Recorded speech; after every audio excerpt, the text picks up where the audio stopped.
Di dalam Alkitab ada beberapa contoh tokoh yang melakukan syafaat, berdiri di hadapan Tuhan untuk orang lain atau suatu bangsa atau kota, bahkan mereka siap kehilangan nyawanya hingga kehilangan tempat di sorga.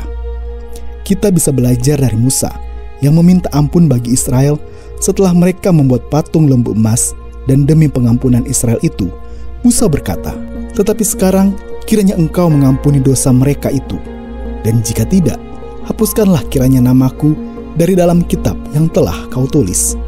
Keluaran 32 ayat 32. Hal serupa dilakukan Ester ketika Israel menghadapi ancaman pemusnahan dari Haman. Saat ia memerintahkan doa puasa selama 3 hari, ia berkata, "Kalau terpaksa aku mati, biarlah aku mati."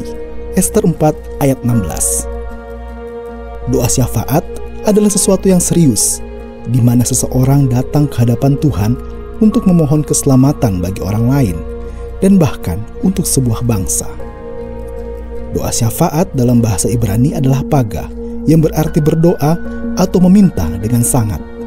Sedangkan dalam bahasa Yunani adalah entukchano, yang berarti bersyafaat atau melakukan petisi di hadapan Tuhan. Tahukah Anda bahwa Yesus adalah pendoa syafaat bagi kita? Roma 8 ayat 34. Dia rela mati agar kita menerima kehidupan kekal di dalam namanya. Oleh sebab itu, setiap kali kita berdoa, kita menyatakan di dalam nama Yesus Kristus. Sebab Yesuslah pembela kita atau pengacara yang memperjuangkan perkara kita di hadapan Allah, agar kita tidak hanya menerima kehidupan kekal, namun juga semua hal yang baik seturut dengan rencananya. Syafaat, sebuah tawar-menawar dengan Tuhan. Abraham adalah salah satu tokoh yang menjadi teladan bagi kita dalam hal melakukan doa syafaat.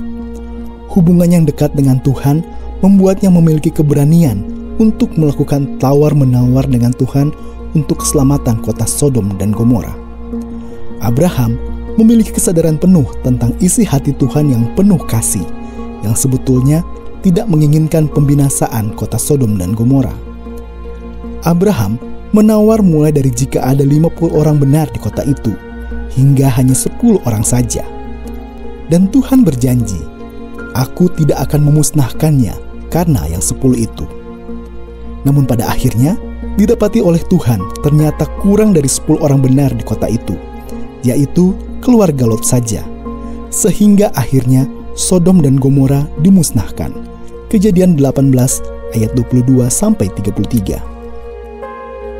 Kristus sudah memberikan kita teladan untuk menjadi pendoa syafaat, agar kehendak Tuhanlah yang terjadi dalam hidup kita, yaitu keselamatan kekal di dalam Dia.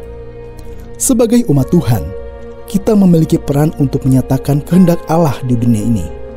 Salah satunya dengan menjadi pendoa syafaat bagi orang-orang yang kita kenal, serta pemerintah dan bangsa kita. Bahkan secara spesifik, Tuhan menyatakan dalam Yeskiel 22 ayat 30 bahwa Ia mencari orang-orang yang berdiri di hadapannya untuk mempertahankan bangsanya. Namun pada masa itu, Tuhan tidak mendapatkannya. "Aku mencari di tengah-tengah mereka seorang yang hendak mendirikan tembok atau yang mempertahankan negeri itu di hadapanku, supaya jangan kumusnahkan. Tetapi aku tidak menemuinya."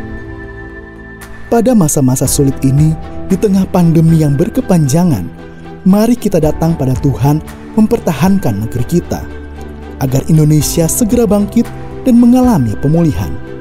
Mari kita bersatu dan bersahati untuk Indonesia pulih. Bersama, kita pasti bisa, sebab Tuhan beserta kita. Apakah Anda saat ini membutuhkan dukungan doa dalam menghadapi pergumulan dan permasalahan hidup? Anda tidak pernah sendiri menghadapinya. Mari hubungi tim doa kami melalui WhatsApp di nomor 0822 1500 2424 atau telepon di 0811 9914 240. Kami selalu ada untuk mendukung dan menguatkan Anda. Anda suka dengan video Kata Alkitab ini? Berikan like dan share ke teman Anda ya. Pastikan Anda subscribe dan klik tombol lonceng untuk mendapatkan update video terbaru kami.